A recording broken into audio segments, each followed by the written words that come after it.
মরণকে স্মরণ করলে জাহান্নাম বরণ করা লাগে না, চিল্লায় বলেন ঠিক কিনা। আবার আল্লাহ বললেন, গোলাম, স্পেশাল একজন ফেরেশতা আমি মরণের জন্য সিলেক্ট করলাম, নাম মালাকুল মাউত।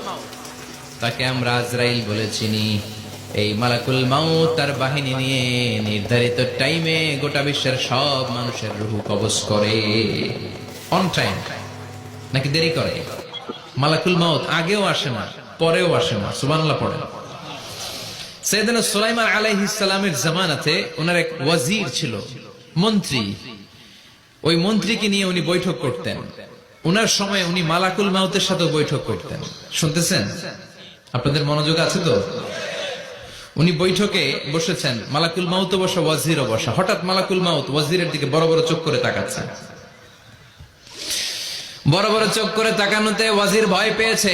হঠাৎ মালাকুল মাউত চলে গেল। ওয়াজির বলে, ও সুলাইমান আলাইহিস সালাম, এই যে লোকটা বড় বড় চোখ করে আমার দিকে তাকালো, এটা কে? সাইয়েদনা সুলাইমান বলে, হাদা মালাকুল মাউত। যে বর্ণনাটা বলছি এটা হাদিস না, এটা হচ্ছে ইসরাইলিয়া, জিউস ট্র্যাডিশন।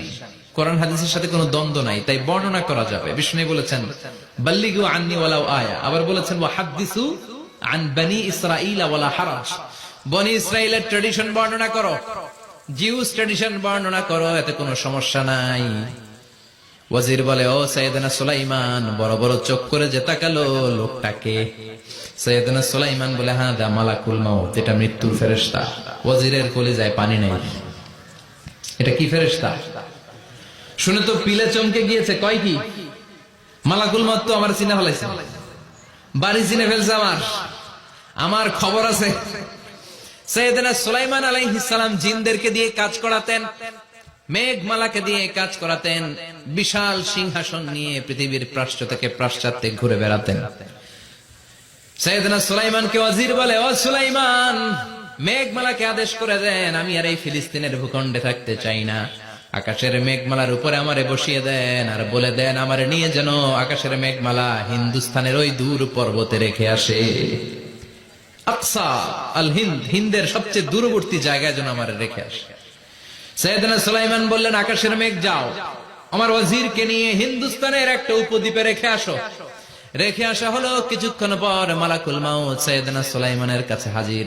সাইয়েদনা সুলাইমান বললেন, ও মালাকুল মাউত, কই ছিলা? কই, একটু আগে হিন্দুস্তান থেকে আপনার ওয়াজিরের রূহ কবজ করে আসছি। সুবহানাল্লাহ পড়েন। এটা আবার কেমন কথা, তুমি ওইখানে গেলা কেন? কয়, রব্বুল আলামিন কিছুক্ষণ আগে আমার কাছে পয়গাম পাঠিয়েছে, যাও সাইয়েদনা সুলাইমানের ওয়াজিরের রূহটা কবজ করো। কবজ করার জায়গা হলো হিন্দুস্তানের উপদ্বীপ। কোন জায়গায়? মালাকুল মাউত এসে দেখে সুলাইমান নবীর সাথে মিটিং করে। ওয়াজির কার সাথে মিটিং করে? সুলাইমান নবীর সাথে। কিন্তু ফরমানে লেখা রূহ কবজ করতে হবে কোথায়? হিন্দুস্তানে। সুবহানাল্লাহ কইবেন না? এই জন্য বড় বড় চোখ করে আমি তাকিয়েছি, আর মনে মনে ভাবলাম, টাইম তো নাই, কারণ মৃত্যু তো অন টাইমে হতে হয়, এখনই ওর রূহ কবজ করতে হবে। কেমন করে ওইখানে যাবে আমি জানি না, আমি আগে চলে যাব। মালাকুল মাউত চলে গেল, যে দেখে ওই জায়গায় ওয়াজিরও হাজির। সাথে সাথে রূহ কবজ করে আল্লাহর কাছে চলে গিয়েছে। পড়েন সুবহানাল্লাহ। এই জন্য আল্লাহ বললেন, মালাকুল মাউত আমি নির্ধারণ করে দিয়েছি, পৃথিবীর প্রতিটি মানুষ মালাকুল মাউতকে দেখবে, চাক্ষুষ দেখবে, ভালো হলেও দেখবে, খারাপ হলেও দেখবে। কার কথা? ভালো মানুষ যদি হয়, আল্লাহওয়ালা যদি হয়, ইসলাম প্রিয় যদি হয়, ডানপন্থী যদি হয়, মৃত্যুর সময় মালাকুল মাউত আলা সূরাতি শাবিন আলা আহসানি সূরা, একজন যুবকের আকৃতিতে চমৎকার ধবধবে সাদা একটা জুব্বা পরে, জান্নাত থেকে জান্নাতি কাফন নিয়ে, হানুত মিন হানুতিল জান্নাহ, জান্নাতের সুগন্ধি নিয়ে মুমূর্ষু রোগীর মাথার সামনে এসে বসে যায়, আর দেহটার ইঙ্গিত করে বলে, ইয়া আইয়াতুহান নাফসুত তাইয়্যিবা, ও পবিত্র আত্মা। আরেক বর্ণনায় এসেছে, ইয়া আইয়াতুহান নাফসুল মুতমাইন্নাহ, ও প্রশান্ত আত্মা, উখরুজি ইলা মাগফিরাতিম মিনাল্লাহ, আল্লাহর ক্ষমার দিকে বের হয়ে আসো। উখরুজি ইলা মাগফিরাতিম মিনাল্লাহি ওয়া রিদওয়ান, আল্লাহর ক্ষমার সন্তুষ্টির দিকে রূহটা বের হয়ে আসো। স্মুথলি বলার সাথে সাথে মুমিনের দেহ থেকে রূহটা বের হয়ে আজরাইলের হাতে চলে যায়। স্মুথলি বলার সাথে সাথে স্বাচ্ছন্দ্যে, আনন্দে মুমিনের দেহ থেকে রূহটা সা করে বের হয়ে মালাকুল মাউতের হাতে এসে পড়ে। পড়েন সুবহানাল্লাহ। আল্লাহ এমন মৃত্যু তুমি আমাদের নসিবে রেখে দিও, চিৎকার করে পড়ে না আমিন। আর যারা